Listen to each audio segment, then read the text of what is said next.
This week, I accidentally become an Uzbek oligarch. Hello everybody, welcome aboard. Sit through the most intimate safety briefing of my life and enjoy the most personalised service I've ever had on an airliner as I spend 8 bizarre hours alone on Uzbekistan's weirdest airline.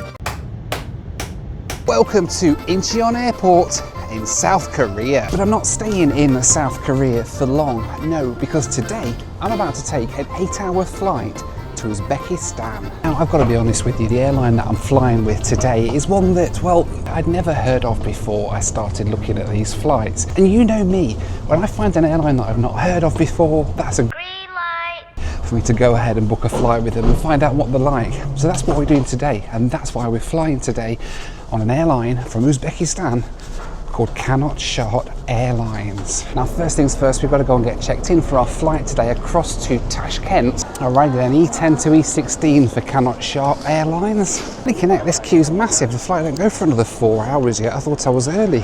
Clearly not. As I joined the business class check-in line, it looked like it was going to be a very busy flight. Hey, how are you? Yes, the busy flight. I thought I was early.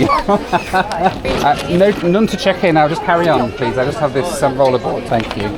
Tell me, of all the flights, is this your favourite to operate? My favourite. It's very busy. Yes, I imagine. Gate number today is 49. Awesome. We start boarding 12:55 p.m. Perfect, thank you. You may use our Skyhub lounge, Okay. which is nearby gate 42. All right, thank you. Have a great day. Thank you. Thank you. Oh, blinking out with the amount of baggage people are checking in today and cargo and stuff. It'd be a miracle if this plane ever gets off the ground. But anyway, I am all checked in. First row, apparently in business class, for 8 hours today across to Tashkent. And just like that, we are through. Rest of the world, take note. This is how you do a security and immigration checkpoint on the way out. Literally took like 30 seconds. Bag on the belt, through the machine, nothing needed to come out. Self-serve passport machines and you're through in a few minutes. Amazing. I've now got 3 hours to kill to my flight. Brilliant. That only means one thing though, we've got to go and check out a lounge. You know, the first time I ever came to Seoul was way back in 2020 during COVID. This airport was absolutely deserted, as were most airports around Asia at the time. I remember walking through this hall here and I was the only one here. It was literally empty. And now would you look at it, it's absolutely mental. It's like literally so busy. And I keep walking down here thinking to myself just what it was like back then. And in those days during COVID, we didn't know what was going to happen. We didn't know how long everywhere was going to be shut like that. And I remember walking through here just thinking how surreal it felt at the time. Thank goodness that's all behind us now, eh? And yet, little did I know at this point that the flight that I was about to board was going to be like walking straight back into 2020. Hello, how are you? Thank you. Thank you. And of course, the other thing back then as well was that none of these lounges were open. They were all completely sealed off and shut up. So when I'd got like a 6-hour layover here, I'd got nowhere to go and I was just hanging around in various empty gates just trying to wait for my flight. Crazy. But in any case, we're not going to be waiting too long, hopefully, for today's flight. I mean, it's an Uzbekistan airline, they could be late, you never know. Been looking forward to this one for a while, looking forward to getting back to Uzbekistan, but also looking forward to trying this airline today, because I've literally, before I booked this flight, I'd never heard of them before. So what else do? You book a flight, don't you, and see what they're like. And well, today we're going to figure out what we're letting ourselves in for. What could possibly go wrong? Alrighty then, here we go. It's time to get down to the gate and figure out what manner of madness I'm about to be letting myself in for the next 8 hours. Alright, so they've put our gate right down at the very end of the terminal, out the way, I guess, for a reason. And then there's just somebody walking the wrong way up the escalator here. This is going to be fun. It's like she got to the halfway point and it was like too deep to sort of back out at that point. And much like her, I was now past the point of no return as I headed to the gate, bracing myself to see what kind of crowd I was up against. Oh, well, not too bad actually, I suppose. I mean, it is only just coming up to the actual boarding time of the flight. I'm guessing a lot of people turn up a little bit later maybe. Not a good sign. There was a lot more people than this over at check-in. So there she is then, the Cannot Short Airbus A330. Originally delivered to Air China, this one, about 15 years ago, not too old. It was with Air China for a bit until 2022, and then it's gone to Uzbekistan for Cannot Short Airlines, who now have them, and they operate them as well sometimes for Uzbekistan Airways as well. They fly this plane on their behalf sometimes, but now it's Cannot Shorts. And pretty soon, almost an hour before departure, it was time to get on board. Thank you. Thank you, have a good day. Thank you.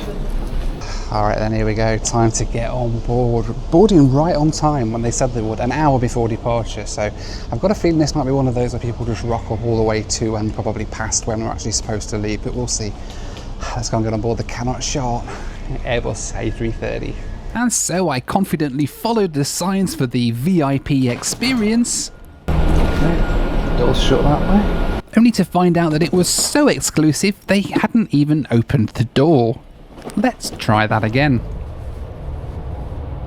Thank you. Thank you, have a good day. Hello sir, how are you? Thank you. From this way on your left. Thank you. I'm so sorry. Hello, thank you. Welcome. Cannot Shark's business class is in a 222 config, but as I was about to find out, I'd have every 222 to myself. Hello, how are you? Sorry, excuse me, thank you. Thanks. I'm good, I can just put it up here, thank you. Yeah, anywhere, okay.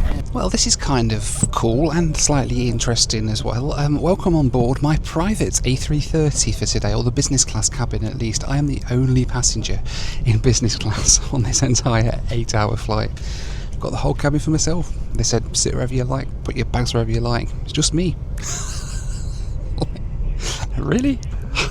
This is crazy. But this seat's not too bad. It's in a lie flat 222 config. Former Air China plane, as I mentioned I think before.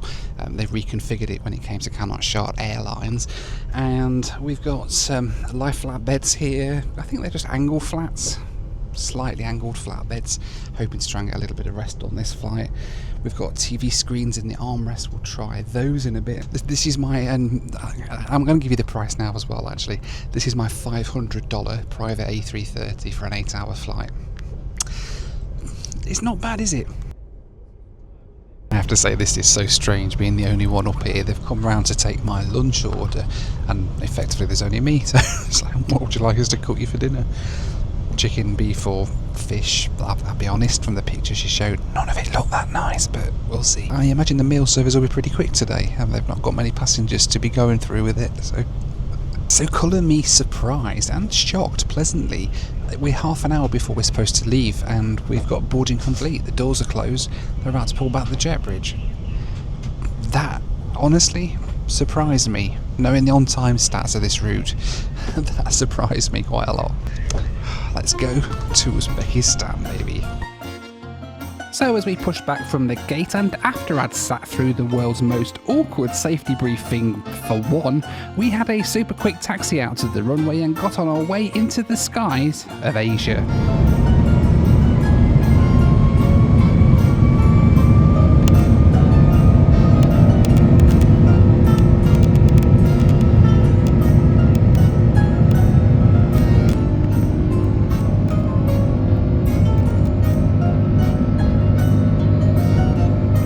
As we blast off from Seoul, just a reminder that there's still time to grab a cameo from me before Christmas for you or for a loved one.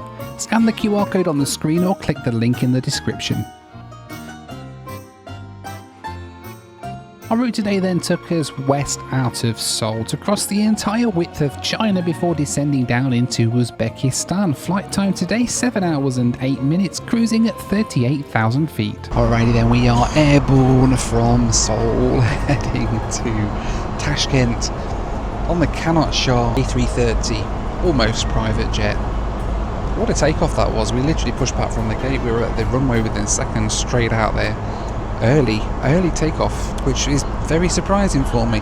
When I looked at the on-time stats for this flight, it said this aircraft on this route has never been on time in all of the flights in the history of the app that I was looking at. The average delay is like an hour. So I was expecting to be delayed massively on this, I'm not going to lie. And they've surprised me, they really surprised me. Maybe because there's not many people on it, I don't know. I mean, there's quite a few down the back. I am wondering, where were those people that were in front of me at the business class check-in line though? Like, were they just checking in at the business class? I don't know, maybe they must have been, because they're certainly not on board here, it's just me. The only slightly annoying thing is that I'm literally into sun here. It's really bright on this side. I don't know whether they'll let me move across. I mean, surely they should let me move across there and sit on the other side if I want to. I don't know, maybe after dinner, we'll see.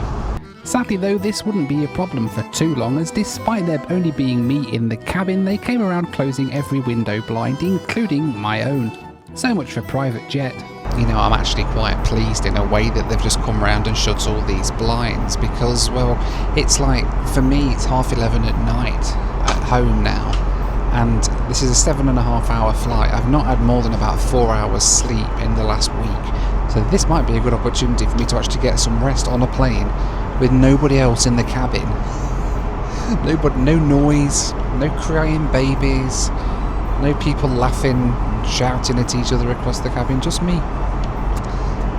I might get some rest. With the blinds forced closed and no view to look at, I was running through my mental checklist for when I landed in Tashkent. Hotel checked, transfer sorted, and thankfully my internet was also sorted out as well before I even boarded. And that's thanks to this video's sponsor, Airline, who honestly made this entire trip really straightforward thanks to their packages of eSIMs. Now, an eSIM allows you to get mobile data wherever you're travelling around the world, and thanks to Airline, that's really easy. You see, all you do is download the Airline app, choose a plan and install the eSIM onto your device, and then hey presto, as soon as you land in any country that they serve around the world, well, you're instantly connected to a local mobile network. There's no worrying about having to go out and get an eSIM for your phone, and more importantly, there's no pesky mobile data roaming charges that I always find that I rack up otherwise, but thanks to Airline, well, they're a thing of the past. Now, on this trip I was using one of Airline's Asia plans, which made it super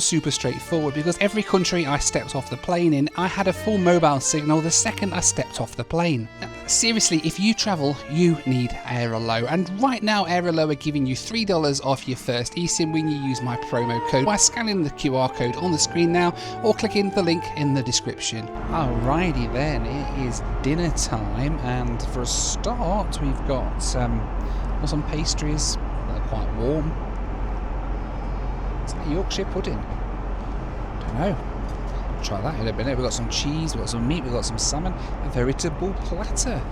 A veritable smorgasbord. One thing we don't have on Cannot Shart Airlines though is alcohol. Cannot Shart Airlines are a dry airline, so they don't have any alcohol on board at all, which is fine. It's a 7-hour flight. I don't need to drink on this flight. I'm going to be sleeping anyway.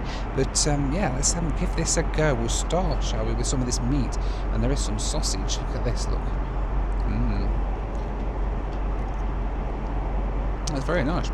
He was telling me all the food is done in Uzbekistan, and they bring it over and then take it back. They don't have a catering company over in Korea, so they load it all on in Uzbekistan tickets to Seoul and then take it straight back again. The pastries though sadly weren't quite as nice. I'll be honest, between you and me, that starter wasn't that great. The pastry, I thought they were sweet, but it's basically just like a pastry with like meat inside it stuffed in. I suppose it's okay, but not for me. The cheese is kind of quite dry and rubbery as well, as like it's been left out, and the other bits like the sausage was okay, but the other meat's a bit not that great, and it's a lot of nothing. That's what it seems to be. But hey, hopefully the main course is a bit better. We'll see when that shows up in a minute, eh? Alright, are you ready for this? The pièce de résistance, the main deal. The main course has arrived.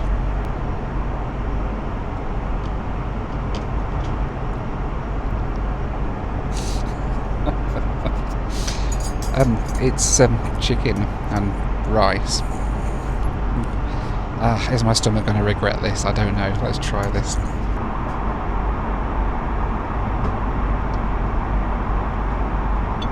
It's hot. Surprisingly, that's not that bad. It's not like they had a full cabin of customers that they had to prepare food for today, it's just me. So I was kind of hoping that they would at least make it edible. This isn't too bad, it's better than the starter at least. I still can't get over this is crazy, isn't it? Hello everybody, welcome aboard Cannot Short Airlines. With my address to the cabin complete, it was time to pay a visit to the most private room on board. It's time for the Noel Phillips Lou Review. It is indeed, and this is the Cannot Short Airlines Lou Review, the one place on the plane where it is socially acceptable and you can shower if you want to. Still not necessarily socially acceptable, but this is the A330 bathroom. At the front it's a bit tight. To say that it's only me, the cabin crew and the pilots are all using this, so it's still actually being used, this loo on the plane. But it's not too bad. It's a little bit grimy, but it's not as bad as some that I've been in before, I have to say. We've got a sink down here, we've got a mirror just over here, we've got another mirror behind me here, we've got an Ultimos Eshikniyopping, police lock door, and a torting pool, so you can torting pool that. And Hojat Sonada Czechish Maniteladi, no smoking in the loo. But yeah, there we go. The Cannot Short Airlines A330 loo. I'm going to use it and get back to my seat now. That was the Noel Phillips Lou Review. Right opposite the front loo is the crew rest area, which was left open for the entire flight. I'm not going to lie, it is getting pretty weird. Not in a bad way, like the cabin crew are lovely, they can't do enough to help. There is only me, and that's the issue. Everything they do is just for me. Meal is whenever I want it, drinks are whenever I want them, snacks whenever I want them, and it almost feels like I'm a little bit putting a bit of an imposition on them, and they're not making me feel, and let's just be 100% clear here, the cabin crew are fantastic. I know it's not an imposition, but because I'm the only passenger, it feels like it is. And it feels like everything I'm doing and everything that they're doing is just for me. I did speak to them and I said, is this normal for the flight to be this empty? And she said, yes, it is. Very rarely are there any passengers in business class on this plane.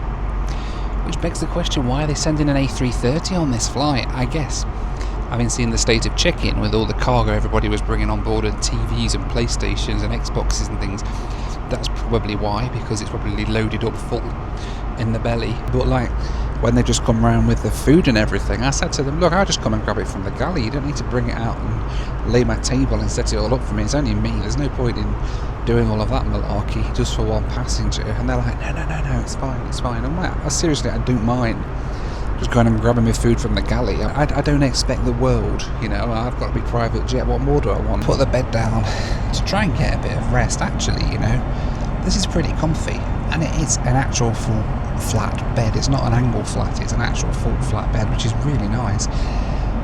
Another example of the crew doing everything they can for me is they're like, oh, how's the temperature? We can adjust the AC, turn it up or down. If you're a bit warm, we can turn it down a bit. I'm like, you never obviously normally get this, but there's only me to worry about, so I might have them turn it down to get a little bit warm, but I'm hoping to get some rest now anyway, so I'm going to try and get some sleep, and then fingers crossed we wake up a bit closer to Uzbekistan. And so I fell asleep and then slept some more, much more than I'd planned. Well, good morning. I fell asleep back then and I've just woken up. We're 10 minutes out. We're halfway through our descent down into Tashkent, Uzbekistan. I don't know how on earth I've managed to just sleep. I just kind of slept and that was it. So but it looks like we're nearly there. And nearly there we were as we began our descent over the mountains of Kyrgyzstan, with the sun just starting to set in front of us. We wound our way over the outskirts of Tashkent for an arrival that was surprisingly about an hour early.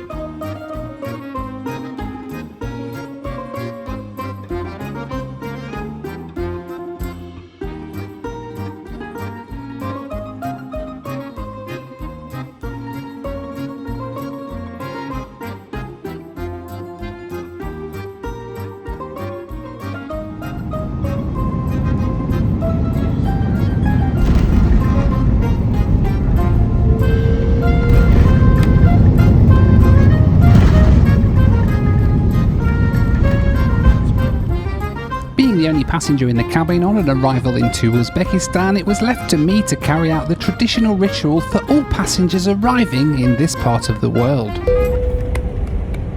All that was missing now was the symphony of Android ringtones. Oh, never mind, there it was.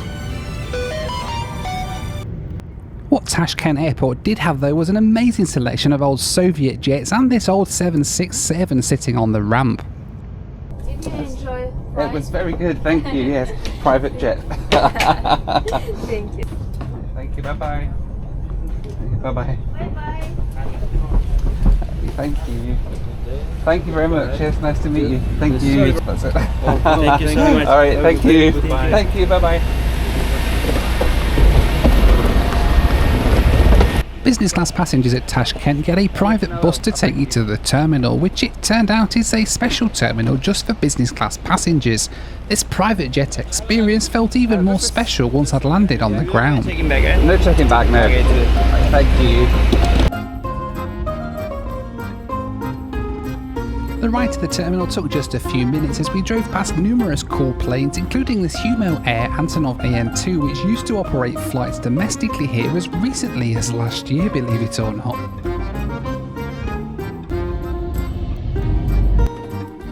From here it was to the exclusive passport control, which just consisted of me speaking to a man at a desk and getting waved straight through with a very warm welcome to Uzbekistan. Seriously, this was a really cool experience and well worth the business class ticket alone. Alright then, welcome to Uzbekistan. My driver is on his way apparently, but apparently here there's an entirely different process for business class passengers than there is for economy class. Apparently it's a completely different terminal. So I've just come out of the business class one, he's waiting over the other one. So this is the business class terminal here, or the VIP terminal. I mean, I like how they do it. I should do this in America. That'd be so cool. But hey, the downside is that now I've got to wait for my taxi man to come and pick me up from over here. Very straightforward coming in though, and so far I have to say very welcoming. The passport guy on the desk even was like, "Oh, what, is this your first time in Uzbekistan?" I said, "No, yeah, yes, it's my first time visiting Uzbekistan. I've transited before." And he said, "Oh, you will love it. You can see this and see this. Welcome to my country. Welcome to Uzbekistan." And it's such a warm, friendly welcome. I genuinely felt so welcomed by the passport guy. Which you can't say in a lot of countries. But anyway, we're here, we're waiting for my taxi, it'll be here in a minute, and we'll get to my hotel. Flying a business flight. Oh, okay, you didn't need to. That's okay, thank you. Free up. Thank you, you didn't need to. Oh, I got it. thank you, it's heavy. Thank you. Thank you. They upgraded my car when they found out I was flying business class. I don't need to do this is crazy. It's a $500 business class flight, jeez. So is there a separate terminal building for business class, is that right? Yes, this is the separate. This is basically you are using as a business class departure. Okay, okay. And this is the regular. The regular terminal's over there. Okay, I see. That is interesting. So my ride into downtown Tashkent then took about half an hour in rush hour traffic. It was really busy, but then again it was quite a nice drive.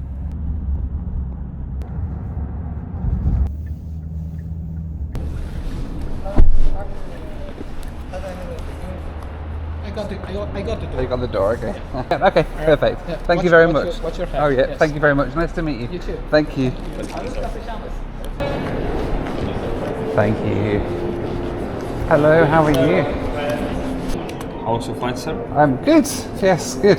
Please, sir, these are Amazing. key. Thank you much. Is that 538? No, it's or one. 521, Okay, yes. perfect. So elevator is located on this way. Yeah. So my call will to escort you. Amazing. Thank you very much. Thank you very much, sir. Thank you. Have a nice day. Thanks you too. Perfect. Thank you very much. Thank you. Alrighty then, welcome to the Gayat Regency Hotel here in downtown Tashkent. And what a hotel this is. This is my room. I've got my bedroom over here. We've got, let's see the view that we've got out over here. It's my view out over Tashkent. Look at that. We've got a park down here outside and the traffic jams of Tashkent outside of my window. Very, very cool. We've got TV over here, pretty cool. And then the bathroom. Let's go and have a look in here. Looks like we've got a toilet there, shower there. But anyway, here we go. The Hyatt Regency Hotel in Tashkent. Very, very, very nice. Very nice. Thank you very much for watching this video. That was Cannot Shark Airlines. A very strange experience, very random. If you like that video, then check out some of my other videos on random planes like that. I'll pop a link to one of them up on the screen now so you can check that one out. But in the meantime, thank you so much for watching. Take care, and I'll see you on the next video. Bye for now.